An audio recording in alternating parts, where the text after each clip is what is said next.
At 9:17 a.m. on January 22, 1943, the jungle west of Point Cruz was already awake. Birds screamed. Insects never stopped. Somewhere beyond the trees, artillery thudded like distant weather. None of it mattered. Second Lieutenant John George lay motionless inside the shattered remains of a Japanese bunker, his body pressed into damp earth, his rifle angled through a collapsed firing slit. He was alone. No spotter. No radio. 60 rounds of ammunition. 1 canteen. And a rifle every officer in his battalion had laughed at. 240 yards away, a banyan tree rose 87 feet into the canopy. 14 American soldiers had been killed in this grove in 72 hours. Shot while filling canteens. Shot while walking trails they had cleared the day before. Shot from trees they never saw. 11 Japanese snipers were operating somewhere out there, invisible, patient, trained to let the jungle swallow them whole. George had been told to leave his rifle in the tent. A civilian rifle. Bolt action. 5 rounds. A mail-order scope meant for deer, not war. The army issued Garens for a reason. Semi-automatic. 8 rounds. Real weapons for real soldiers. George ignored the order. Through the low magnification of his scope, the jungle was a wall of green and shadow. Trunks blended into vines. Branches layered over branches. The eye lied constantly. The jungle punished impatience. At exactly 9:17, something moved. Not a man. Not a shape. Just a branch where there should have been none. No wind. No bird. A shift so small it would disappear if he blinked. 87 feet up. George slowed his breathing. The rifle's weight settled into his shoulder. He adjusted 2 clicks for wind. If he was wrong, he would not get a second chance. A missed shot would echo through the trees, and the jungle would answer with bullets. Somewhere nearby, a second sniper would already be watching. Japanese snipers never worked alone. George squeezed the trigger. The rifle cracked.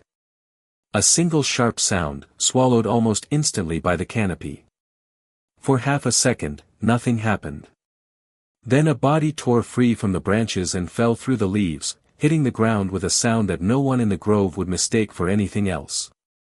George worked the bolt and stayed on the scope. If the jungle had noticed him, it would respond soon. And by every rule of modern warfare, this was the moment where he should have died. Why, according to every doctrine that existed in 1943, should this have been impossible? By January 1943, the jungle around Point Cruz had already defeated everyone who tried to solve it the correct way. American doctrine was clear. Infantry moved in formations. Firepower suppressed threats. Speed and aggression denied the enemy time to react. It was a system designed for fields, hedgerows, roads. It worked in places where you could see what was killing you. The jungle offered none of that. West of the Matanicaw River, there were no fixed Japanese positions. No trenches to overrun. No bunkers to destroy. Just trees. Massive banyan trees, some rising 90 feet high, their branches spreading outward like a second roof above the jungle floor. A man could climb one before dawn and disappear for an entire day. No footprints. No muzzle flash visible through the leaves. No sound direction you could trust. The Japanese had adapted to this environment long before the Americans arrived. Their snipers did not hunt like marksmen on a range. They waited. They let malaria weaken units. They studied trails, water points, supply routes. Then they fired once, relocated, and vanished. In 72 hours, 14 Americans from the 132nd Infantry Regiment were killed this way. Not in attacks. Not in firefights. One at a time. A man filling his canteen. A patrol walking ground they had already cleared. A soldier shot through the neck from a tree his unit had passed twice without seeing anything wrong. There were 11 Japanese snipers operating in the Point Cruz groves. Standard response called for patrols. More men. Aggressive movement to flush the shooters out. That response had already failed. Every additional patrol created more targets. Every attempt to move fast through the jungle multiplied blind angles. The jungle did not reward initiative. It punished it. American weapons doctrine did not help either. The M1 Garand was the pride of the infantry. Semi-automatic. 8 rounds. Fast follow-up shots. It was designed to dominate firefights through volume and speed. In the jungle, that advantage evaporated. You could not see far enough to use rate of fire. You rarely saw your enemy at all. Sniper doctrine, as a formal concept, barely existed. The army had no standardized sniper program. No issued sniper rifles. No tables of organization that accounted for men whose job was to wait, observe, and fire a single shot. Optics were rare, heavy, and fragile. Civilian scopes were viewed as liabilities, not force multipliers. The jungle reinforced that belief. Moisture ruined equipment. Heat warped wood. Mold attacked lenses. Anything delicate was expected to fail. Against that backdrop, the idea of solving the Point Cruz problem with one man and one rifle bordered on negligence. A lone shooter had no security. No one to watch his flanks. No one to warn him if he was being stalked. If he fired and missed, the sound alone could mark his death. Japanese snipers worked in pairs for a reason. One shooter. One observer. The observer existed to kill anyone who revealed themselves. Even if the lone man was perfect, the math did not favor him. 11 enemy snipers. Unknown positions. Unlimited time. The jungle as concealment. Every hour spent watching increased the chance of being detected. Every shot fired increased the chance of retaliation. And the enemy had mortars. Machine guns. Infantry units nearby who could respond once a position was identified. Under normal logic, the correct answer was patience at the battalion level. Wait it out. Accept losses. Move operations elsewhere. The jungle would eventually starve the snipers of targets. That logic cost lives. What made the mission impossible was not just the enemy. It was the environment, the doctrine, and the assumptions baked into both. The jungle erased visibility. Doctrine erased flexibility. And the rifle John George carried violated every accepted rule at the same time. It was bolt action. 5 rounds. Slow by modern standards. It required deliberate movement to cycle the bolt, breaking sight picture after every shot. Its scope offered only modest magnification. Enough to see movement, not enough to dominate a wide field of view. It was also accurate in a way most issued weapons were not. It rewarded patience instead of speed. It punished rushed shots. It demanded that the shooter see something real before pulling the trigger. The problem was that accuracy alone did not solve the jungle. To succeed, one man would need to outweight professional hunters who had already proven they could kill without being seen. He would need to read movement where others saw nothing. He would need to fire without revealing himself long enough to be countered. And he would need to do it repeatedly, knowing that every success narrowed the enemy's focus onto him. By doctrine, by numbers, and by terrain, this was not a mission that produced victories. It produced casualties. Which was why no one sane would volunteer to do it. And why, when John George lay in that bunker on the morning of January 22, the rifle in his hands represented more than a tool. It represented a rejection of every safe answer the system had left. John George did not look like the kind of man the jungle respected. He was 27 years old. Not a veteran of the early island campaigns. Not a Marine hardened by months of attrition. He had no confirmed kills. No reputation forged in combat. Just a record on paper that meant very little once the trees closed in. Before the war, he had been a competitive shooter. Illinois state champion. Precision at distances most soldiers never trained for. Targets that stayed still. Wind you could read. A clean sight picture. None of that impressed infantry officers who measured competence by marches completed and assaults survived. When George unpacked his rifle at Camp Forest in Tennessee, the reaction had been immediate and dismissive. A sporting rifle. Bolt action. Scope mounted on top like something borrowed from a hunting magazine. The armorer asked if it was meant for deer or Germans. Someone else joked that it belonged on a farm, not a battlefield. George did not argue. He had already learned that explanations rarely changed opinions. The rifle did not even deploy with him. While other men cleaned their issued garrons during the voyage to the Pacific, George watched empty-handed. His weapon sat in a warehouse in Illinois, delayed by paperwork and indifference. He spent weeks knowing that if he reached combat before it arrived, his credentials would mean nothing. When the crate finally showed up in late December, marked fragile, it felt less like reinforcement and more like a test. By then, his battalion had already fought on Mount Austin. 16 days of brutal uphill fighting against bunkers and entrenched defenders. Dozens killed. Hundreds wounded. George's rifle stayed slung, unused. He followed orders. He carried what he was told to carry. He survived without proving anything. That silence worked against him. In an army that valued shared hardship, unused skill looked suspicious. Other platoon leaders trusted what they knew. The garand was known. It was standardized. It fit the doctrine. George's rifle did not. Captain Morris made it clear. Leave the sporting rifle behind. Carry a real weapon. George carried it anyway. Not out of arrogance. Out of calculation. He understood what his rifle could do. He also understood what it could not. 5 rounds meant every decision mattered.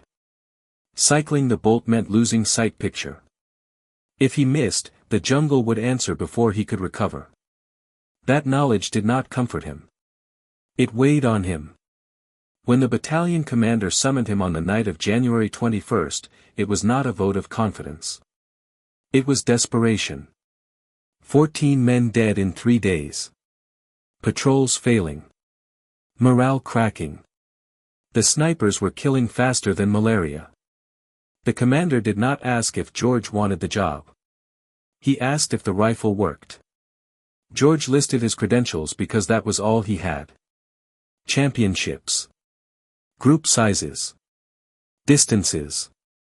Numbers that sounded impressive in a classroom and hollow in the jungle. When he finished, the commander gave him until morning. It was not encouragement. It was a deadline. That night, George cleaned his rifle again. Cosmoline still clung to the metal from its ocean voyage. He checked the mounts. Retightened screws. Ran patches through the barrel until they came out clean.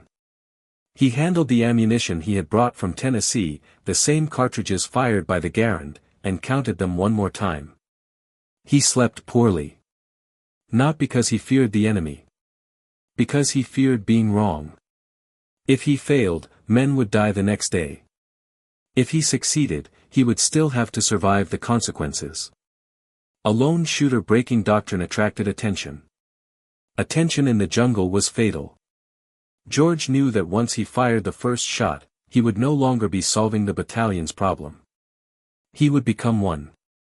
By dawn, he moved alone into the ruins of a captured bunker overlooking the coconut groves west of Point Cruz. No one followed him. No one watched his back. The battalion did not need a hero. It needed results. As he settled into position, George understood the truth no one else wanted to say out loud. If this worked, it would expose a flaw not in the jungle, not in the enemy, but in the system that had laughed at the rifle in his hands. And if it did not work, the jungle would erase him quietly, the way it erased everyone else. Either way, there would be no witnesses. The rifle John George carried was not designed for war. It was designed for control. The Winchester Model 70 was a bolt-action rifle built around precision, not speed. 5 rounds in the magazine. 1 shot at a time. Every movement deliberate. Every trigger pull final. In a firefight, that was a liability. In the jungle, it changed the equation. The scope mounted on top was equally unimpressive by military standards. 2.5 power magnification. Barely enough to bring distant shapes closer. Not enough to dominate a wide field of view. But it offered something the naked eye could not: separation. In the jungle, everything moved. Leaves shifted. Insects vibrated branches. Light fractured through layers of canopy. The human eye was overwhelmed. The scope did not eliminate chaos. It slowed it down. It forced the observer to search methodically, left to right, top to bottom, instead of reacting to noise and instinct. That mattered more than firepower. Japanese snipers exploited a blind spot American doctrine never addressed. They did not rely on distance. They relied on verticality. Banyan trees were perfect hides. Thick trunks. Dense foliage. Multiple branches intersecting at different angles.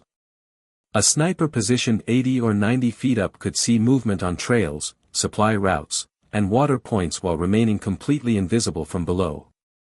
American patrols were trained to scan forward. Occasionally to the flanks. Rarely upward. The jungle canopy was assumed to be background, not threat. That assumption killed men. Japanese snipers also understood patience. They did not trade shots. They fired once, relocated, and waited hours or days for the next opportunity. Many worked in pairs. 1 shooter. 1 observer. The observer's job was not to kill targets. It was to kill anyone who tried to kill the shooter. This was where the jungle punished speed. A rapid-firing rifle encouraged follow-up shots. Follow-up shots meant movement. Movement meant sound. Sound echoed unpredictably through dense vegetation, revealing direction even when the shooter could not be seen. The jungle magnified mistakes. The bolt-action rifle did the opposite. It enforced discipline. After every shot, the shooter had to cycle the bolt, reacquire the target, and confirm it was safe to fire again. That pause was not a weakness. It was a filter. It prevented panic. It prevented chasing shadows. George understood this instinctively. He also understood what the rifle could not do. 5 rounds meant no margin for error. If he fired unnecessarily, he would run dry at the worst possible moment. Cycling the bolt broke his sight picture. If the enemy moved after the shot, he might never find them again. This forced him to wait. Waiting was the jungle's currency. George's position selection mattered as much as the rifle. He chose ruins of a captured bunker overlooking the coconut groves west of Point Cruz. The bunker offered cover and elevation. More importantly, it offered predictability. Japanese snipers expected American movement along trails and open ground.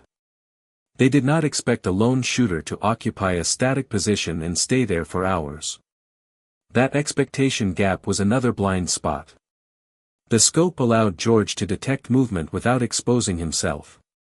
Not full silhouettes. Not faces. Just violations of pattern. A branch where none should move. A shift without wind. A shape that did not belong. This was not marksmanship in the traditional sense. It was pattern recognition under pressure. Every Japanese sniper George killed made the jungle more dangerous. The first kill went unanswered. The second forced the enemy to react. By the third, they were searching for him. By the fifth, they were adapting. That adaptation revealed another blind spot. Japanese snipers relied on concealment and patience, but they assumed the enemy would respond predictably. They expected counter-snipers to mirror their tactics, climb trees, seek elevation, hunt from above. George did not. He stayed grounded. He let the rifle do the work of elevation through optics. That kept his silhouette low. It reduced exposure. It made his firing position harder to triangulate. When the Japanese responded with mortars, they were reacting to sound and assumption, not confirmed observation. The jungle punished that assumption. When mortars began walking toward his bunker, George did not argue with the math. He moved. Fast. Not because doctrine said so, but because survival demanded it. The rifle was light enough to run with. Heavy enough to stabilize shots from improvised positions. It did not demand perfect conditions. It demanded understanding. As the duel escalated, the jungle became a second opponent. Rain masked movement. Mud erased tracks and created new ones. Waterlogged craters became concealment. Light angles changed visibility by the minute, turning perfect hides into silhouettes. George adapted because the rifle allowed him to adapt. It did not overwhelm him with options. It constrained him into making correct decisions or none at all. This was the point doctrine missed. The jungle did not reward aggression. It rewarded restraint. It did not reward volume of fire. It rewarded the first correct shot. And it punished anyone who believed speed could replace understanding. By the time the Japanese realized they were being hunted by a single shooter who did not behave like one, the balance had already shifted. Every sniper killed reduced their freedom to wait. Every hour without success increased their urgency. Urgency created movement. Movement created exposure. The rifle did not win the fight by itself. It enforced a way of thinking the jungle demanded and doctrine ignored. And once George pulled the trigger the first time, there was no returning to the rules everyone else was following. The first kill changed nothing. Not immediately. The jungle did not go quiet. Birds kept screaming. Insects kept crawling. The canopy absorbed the sound of the rifle as if it had never happened. For a brief moment, it was possible to believe that nothing had shifted. That belief was a trap. John George understood what the first shot meant. Somewhere in the trees, a second Japanese sniper was already processing the sound. Not where it came from exactly, but what it represented. A deviation. A break in the pattern. Someone was hunting. Doctrine offered a simple answer to that realization: relocate, report, bring more men. George did none of those things. He stayed. Staying violated every safe instinct an infantry officer was trained to follow. A single shooter who revealed his position was expected to move immediately or die. Counterfire did not require accuracy. It required probability. Mortars, machine guns, blind suppressive fire. The jungle amplified all of it. George stayed because moving created its own signature. Footsteps in mud. Branches snapping. Tracks that told a story he could not erase. Relocation meant surrendering observation and betting that the enemy would not notice the change. Staying meant accepting that the jungle would soon start looking back. When the second sniper revealed himself, George fired again. A second body fell. 2 shots. 2 kills. No applause. No confirmation from anyone else. Just the weight of the rifle and the knowledge that the enemy would not make the same mistake twice. By the third kill, George crossed a line he could not uncross. The Japanese response came not as rifle fire, but as mathematics. Mortars began to walk toward his position. Not accurately. Not precisely.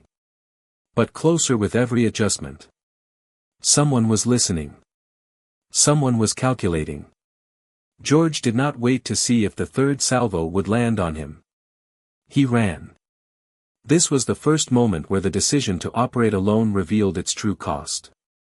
There was no one to cover his movement. No one to draw fire. No one to mislead the enemy. Every step he took was a gamble with exposure. He abandoned the bunker, the one position the enemy had already committed resources to destroying, and vanished into the trees. From that moment on, the mission stopped being about killing snipers. It became about surviving the attention of men who now knew exactly what they were dealing with. George understood that every additional shot narrowed the gap between hunter and hunted. The Japanese adapted quickly. They stopped moving during daylight. They used rain to mask movement. They set bait positions. They coordinated fire and maneuver, not to kill targets, but to flush him into the open. Each adaptation forced George to make decisions that doctrine had never prepared him for. He began to change positions preemptively. Not after firing. Before the enemy reacted. He chose ground-level hides. Water-filled craters. Fallen trees. Places no one wanted to stay in for long. Places that smelled, soaked, and numbed the body. The rifle made these decisions possible. It was compact enough to move with. Simple enough to function when wet. Familiar enough that he trusted it even when conditions were degrading. By the end of the first day, George was no longer executing a plan. He was improvising inside a narrowing margin of survival. The battalion did not see this. To them, he was either succeeding or failing. Numbers mattered. Bodies mattered. The process did not. If he was killed, the explanation would be simple. Lone officer. Overconfident.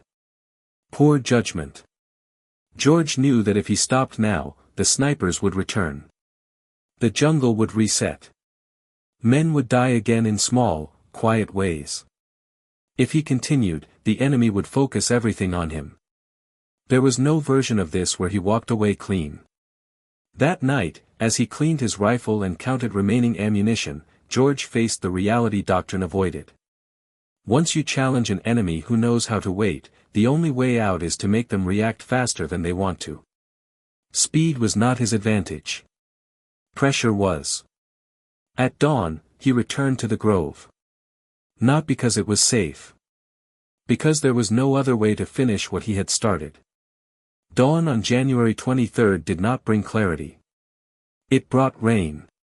Heavy tropical rain hammered the jungle canopy, turning the ground into mud and reducing visibility to little more than shapes and sound. From George's position, the banyan trees dissolved into gray silhouettes. Even with optics, there was nothing to see. For nearly an hour, the jungle hid everything. George stayed still. Movement during rain was tempting. The noise covered footsteps. Tracks blurred quickly. The Japanese knew this. If they were smart, they would already be climbing. When the rain finally slowed at 8:15, George did not rush. He waited until the light returned enough to separate branches from bodies. At 8:45, the jungle became readable again. At 9:12, he found the first sniper of the day. The man had climbed during the rain, using sound and concealment exactly as doctrine dictated. He was positioned farther out than the previous day, nearly 300 yards away. Longer range. Smaller margin for error. The Japanese were adjusting. George adjusted too. He compensated for distance, controlled his breathing, and fired. The body fell cleanly through the branches. 6. The number mattered less than the response. At 9:57, the jungle answered with explosions. Japanese mortars began landing short of his position, walking closer with every correction. Someone had triangulated his location using sound, flash, or simple probability. The first rounds were warnings. The third would be lethal. George ran. He abandoned the bunker seconds before it vanished in dirt and shrapnel. The explosion confirmed what he already knew: the enemy had shifted from hunting passively to eliminating him directly. He relocated north, using a fallen tree as cover. It was not a perfect position. It did not need to be. It gave him observation and concealment. That was enough. By midday, the Japanese sent more snipers. This was the turning point where George still held the advantage. The enemy was reacting, not predicting. They were sending individual shooters, relying on skill and concealment rather than coordinated maneuver. George punished that mistake. At 14:23, he killed the 7th sniper. At 15:41, the 8th. One of them had climbed nearly 94 feet into a banyan tree. Excellent concealment. But height came with a cost. As the sun angle shifted, the sniper's silhouette betrayed him against the sky. The jungle gave, and the jungle took away. By 1700 hours, George had been in position for 9 hours. He withdrew before darkness made identification impossible. That choice mattered. Staying would have felt aggressive. It would also have been reckless. The jungle favored the night. He did not. Back at headquarters, Captain Morris did not mock him. Morris wanted numbers. 8 confirmed kills. 12 rounds fired. 4 misses. The math was impossible to ignore. Morris ordered him back at dawn. That night, George cleaned his rifle and did the math himself. 11 Japanese snipers. 8 dead. 3 remaining. The survivors would not behave like the others. They had watched friends die. They had learned his patterns. By January 24th, the hunt became symmetrical. Rain returned before dawn. George used it to move, selecting a position the enemy would not expect. Not the bunker. Not the fallen tree. He chose a cluster of rocks previously used as a machine gun nest. Elevated. Overlooked. Predictable only to someone who understood American habits. When visibility improved at 7:43, George began scanning. At 8:17, he found sniper number 9. The position was wrong. The Japanese soldier had chosen a palm tree, low elevation, heavy concealment. The fronds hid him perfectly from ground-level observers. George could see him only because he was elevated on the rocks. The shot was there. George did not take it. The position was too easy. He expanded his search. 11 minutes passed. That was an eternity in sniper work. At 8:28, he found the real threat. A banyan tree 80 yards away. 91 feet up. Perfect concealment. Clear line of sight to George's previous position. Bait. George used it against them. He killed the decoy. Then the real sniper when movement betrayed him. 9 and 10 fell within seconds of each other. The jungle answered with machine gun fire, raking the rocks George had occupied moments earlier. He relocated again, then again, using craters, mud, water, and time. Now only one remained. The final sniper was different. He did not climb. He did not rush. He did not reveal himself. He moved on the ground, using vegetation, patience, and the assumption that George would behave predictably. George realized it too late. The sniper was not watching the trees. He was hunting George. By the time George identified the threat, the distance had closed to less than 40 yards. The engagement had compressed from long-range precision to close-range nerve.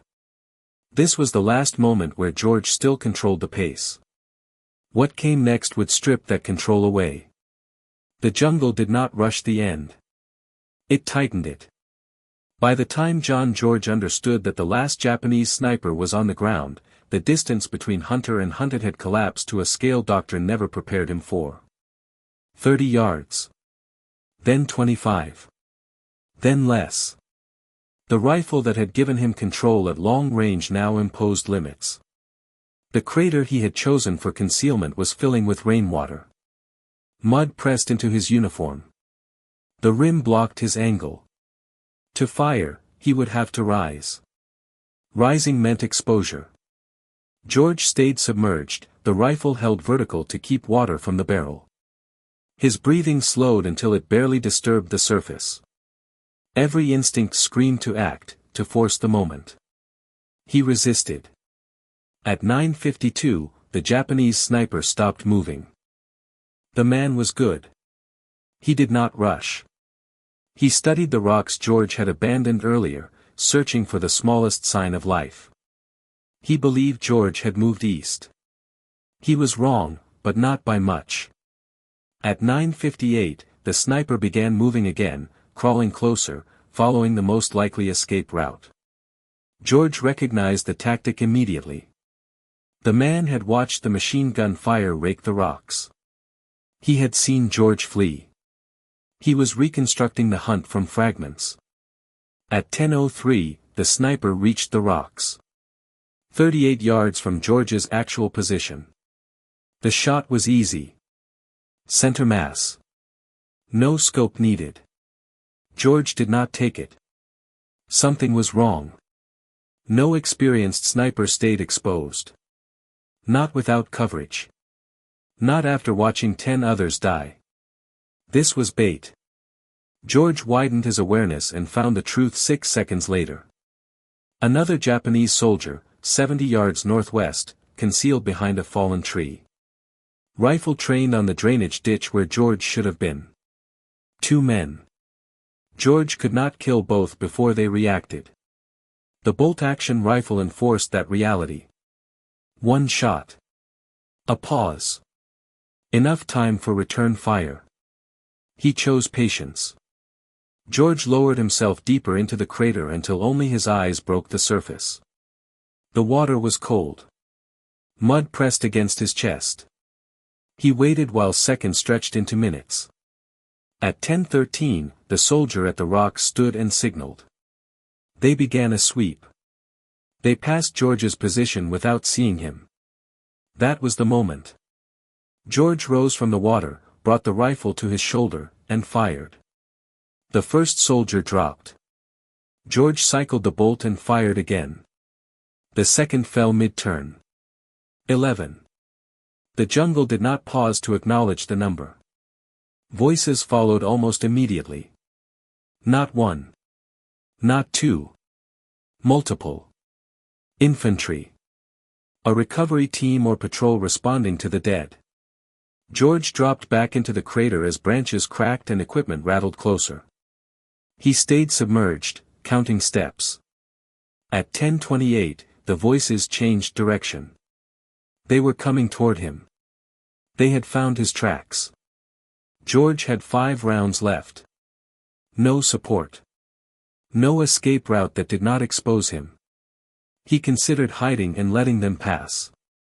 The jungle did not give that option. At 10:31, a Japanese soldier appeared at the crater rim. Their eyes met. George fired from the water. The man fell backward. George cycled the bolt, rose, and fired twice more at shapes forming at the edge. 2 more bodies dropped. Shouting erupted. Rifle fire snapped through the trees. Bullets struck dirt and stone. George climbed out of the crater on the far side and ran. He moved under fire, using sound and chaos as cover. He dropped behind a fallen tree, fired again, then again. 1 soldier fell. Another dove for cover. The voices multiplied. They were flanking. George understood the math instantly. A bolt-action rifle could not win a sustained firefight against multiple soldiers with semi-automatic weapons. Staying meant being surrounded. He broke contact. George ran north through undergrowth, branches tearing at his uniform, vines catching his boots. Rifle fire followed, inaccurate but persistent. He ran until his lungs burned, then dove into another crater. Silence returned slowly. At 10:47, he moved again, this time carefully, staying low, using terrain instead of speed. He reached the American perimeter at 11:13. The hunt was over. At headquarters, George reported 11 snipers killed over 4 days. 12 rounds fired at them. 11 hits. Then the firefight. 3 more kills. 5 rounds expended. He had 2 rounds left. No one argued doctrine anymore. What remained was the cost. The jungle had taken its share of attention, energy, and margin for error. George had survived because he adapted faster than the enemy and because the rifle in his hands forced him to think instead of react. There was no victory celebration. No sense of triumph. Only the knowledge that one wrong decision, one rushed shot, one moment of impatience would have ended differently. The jungle did not care who was right. It only punished who was wrong. The Point Cruz groves went quiet after January 24th. Not silent. The jungle was never silent. But the pattern changed. No more single shots from unseen angles. No more bodies found on trails or beside water points. The threat that had killed 14 men in 72 hours simply stopped. At battalion headquarters, there was no ceremony. No announcement. No acknowledgement that doctrine had been bypassed rather than applied. Captain Morris asked for numbers. George gave them. 11 snipers killed. 12 rounds fired at them. 11 hits. That was enough. Within days, George was ordered to do something the army had never formally asked anyone to do before. Train others to fight the jungle the way he had. Rifles with optics were gathered. Men who could already shoot were identified. A sniper section was assembled without a name, without a doctrine, without precedent. It worked. In less than 2 weeks, the new teams eliminated dozens of remaining Japanese soldiers operating west of the Matanico River. Casualties dropped. Patrols moved again. The jungle did not become safer, but it became readable. The rifle John George carried never became standard issue. It did not need to. The lesson was not about a specific weapon. It was about constraint. About how a tool that forced patience could outperform one that rewarded speed in the wrong environment. George carried that lesson with him beyond Guadalcanal. In Burma, the rifle was lighter, modified, used sparingly. Jungle warfare there favored ambushes at close range, not long shots. The rifle was no longer central. It was situational. George understood that too. Tools mattered only when matched correctly to reality. After the war, the army formalized sniper training. Optics became accepted. Precision regained legitimacy alongside volume of fire. The jungle had forced the institution to acknowledge something it preferred to ignore. George never spoke publicly about Point Cruz. He did not tell stories. He wrote instead. Clinical. Technical. No heroism. No drama. Just what worked and what failed when doctrine met terrain and lost. The rifle followed him home. It sat in a case. It gathered no myths. Years later, it ended up behind glass in a museum. Most people walked past it without stopping. It looked like a hunting rifle. Old. Unremarkable. That was the point. In January 1943, a battalion faced a problem it could not solve by the rules it trusted. A man ignored those rules, not to prove a theory, but to stop men from dying. The jungle did not care why he succeeded. It only responded to what he did. The rifle did not change the war. But for 4 days in a place no one remembers, it forced an army to admit that sometimes, the correct answer is the one everyone laughs at first.